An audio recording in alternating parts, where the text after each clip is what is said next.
Welcome to this lecture on multivariate analysis. Today we are going to explore two of the most fundamental concepts in statistics, marginal and conditional probability density functions.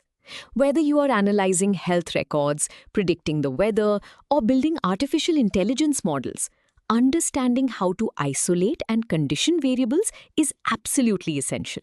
Let us dive in and build our intuition from the ground up. Now that we know our topic, let us understand what these terms actually mean.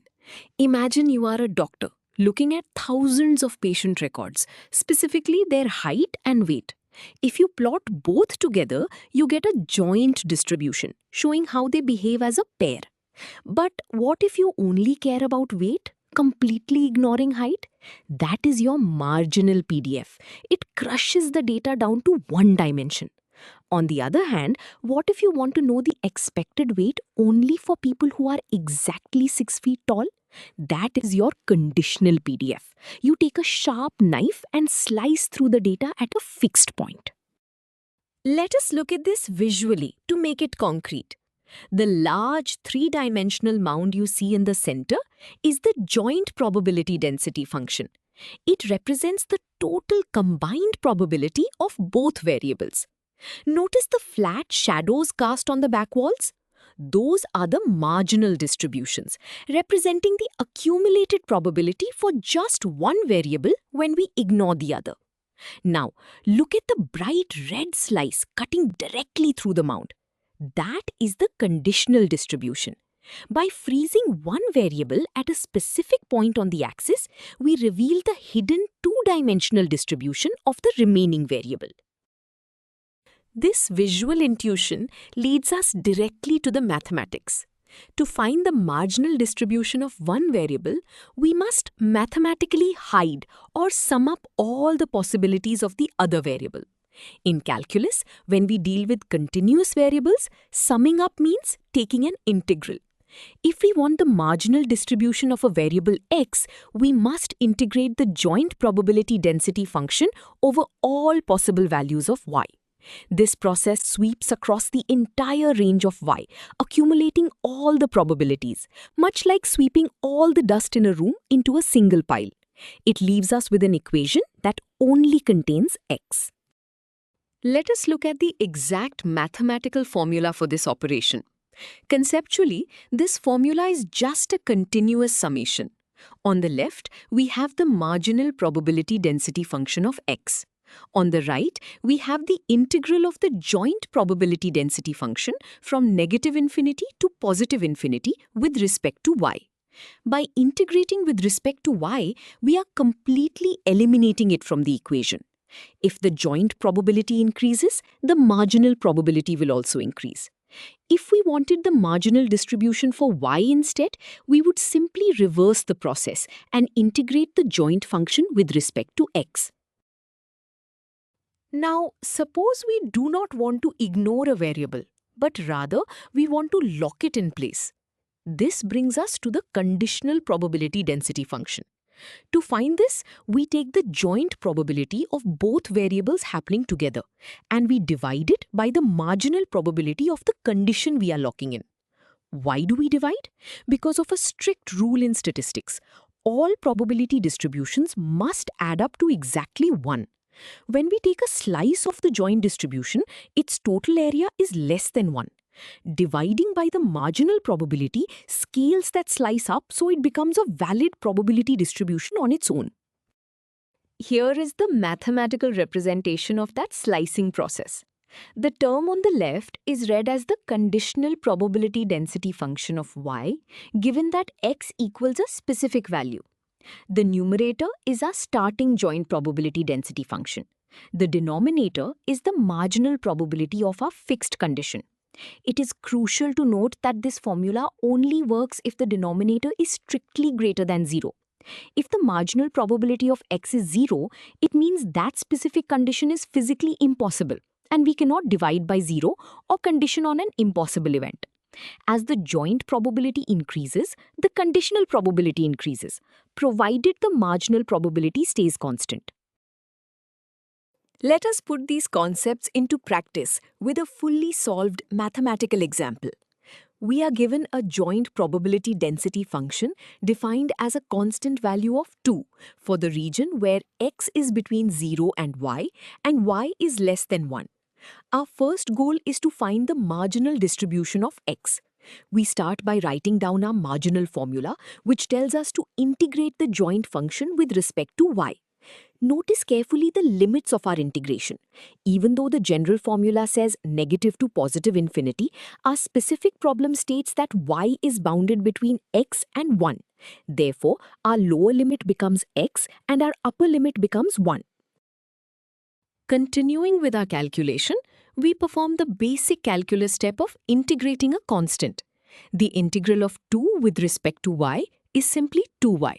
We place this inside brackets with our limits of integration x and 1 on the outside. The next step is to evaluate this by plugging the upper limit of 1 into y and then subtracting what we get when we plug the lower limit of x into y. This gives us 2 minus 2x. By factoring out the 2, we get a final marginal probability density function of x, which is 2 times 1 minus x. This tells us the probability distribution of x if we completely ignore y. Now that we have the marginal distribution, we can move on to the second part of the problem, finding the conditional distribution of y given x.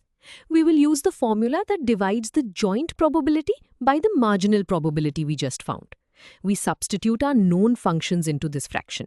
The numerator is the original joint function, which is 2. The denominator is the marginal function we just calculated, which is 2 times 1 minus x. Finally, we simplify the fraction by cancelling out the 2 in both the numerator and the denominator. This leaves us with 1 over 1 minus x. Physically, this means if you lock x at a specific value, the distribution of y becomes a uniform flat line.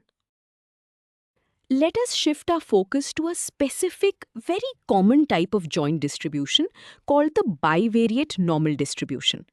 This simply means that both variables follow a classic bell curve shape and they are correlated with each other. The most incredible property of the bivariate normal distribution is that if we slice this three-dimensional bell curve to find the conditional distribution, the resulting slice is always another perfect two-dimensional bell curve. Because it is a perfect bell curve, it is completely defined by just two properties: its center, which is the mean, and its spread, which is the variance. Let us examine how to calculate these two properties. This formula calculates the conditional mean, which is the expected value of y given a specific x. Conceptually, this entire equation is exactly the formula for a straight line, similar to y equals mx plus c. In statistics, this straight line is called the regression line, meaning the conditional mean perfectly traces the line of best fit through the data. Let us look at the symbols. Mu y and mu x are the overall averages. Sigma y and sigma x are the standard deviations, measuring spread. The symbol rho represents the correlation coefficient, measuring how strongly the variables are linked. If the correlation is 0, the second term vanishes, and the expected value of y is just its overall average. Let us look at a practical example using these properties. Imagine we are studying the relationship between a student's midterm score, x, and their final exam score, y. We are given the average midterm score is 50 and the average final score is 60. The standard deviations are 10 and 15 respectively, and the correlation is 0.8. A student scores exactly 70 on the midterm. We want to find their expected final exam score. We start with the conditional mean formula, replacing the generic x with the specific condition of 70. Next, we substitute all the given statistical parameters into the equation, setting up our calculation to find the regression estimate. Now we simplify the terms inside the parentheses and the fraction. The fraction 15 over 10 simplifies to 1.5 and the difference 70 minus 50 simplifies to 20. We now multiply these three numbers together. 0.8 times 1.5 is 1.2 and 1.2 times 20 is 24. Finally, we add this 24 to the base mean of 60. The final expected score is 84. This means if we look only at the subset of students who scored exactly 70 on the midterm, their average final exam score will be 84. The strong positive correlation pulled their expected final score well above the overall average. Next, we must look at the spread or variance of this conditional slice.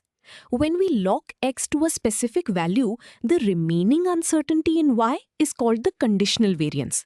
This formula calculates that exact spread. The symbol sigma y squared is the original overall variance of y before we knew anything about x. The term in parentheses acts as a reduction factor based on the correlation. Notice something fascinating. There is no x anywhere on the right side of this equation. This means the variance is exactly the same no matter what value of x we condition on.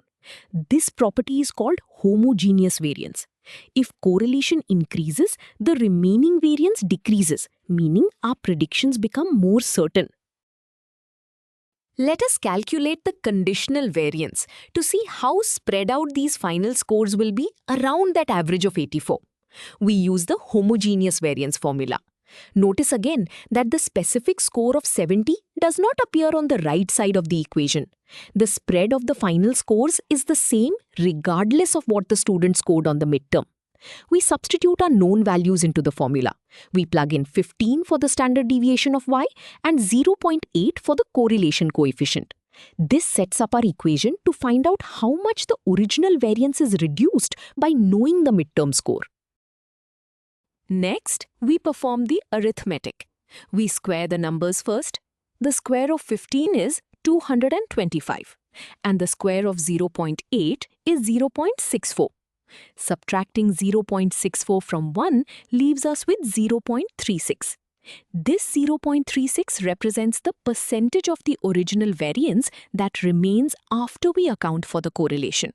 Finally, we multiply 225 by 0.36. The conditional variance is 81. This means that for students who scored 70 on the midterm, their final exam scores will have a variance of 81. Because of the homogeneous property, this applies to any midterm score we choose. We have covered a lot of ground today, so let us reinforce the most important ideas.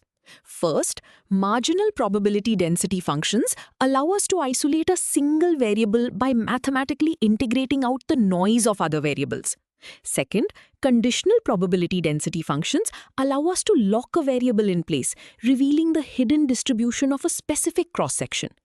Third, in a bivariate normal distribution, the conditional mean forms a perfect regression line, and the conditional variance remains perfectly constant. These concepts are not just abstract math.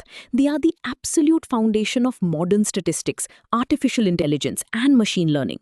You now have the tools to extract precise insights from complex data.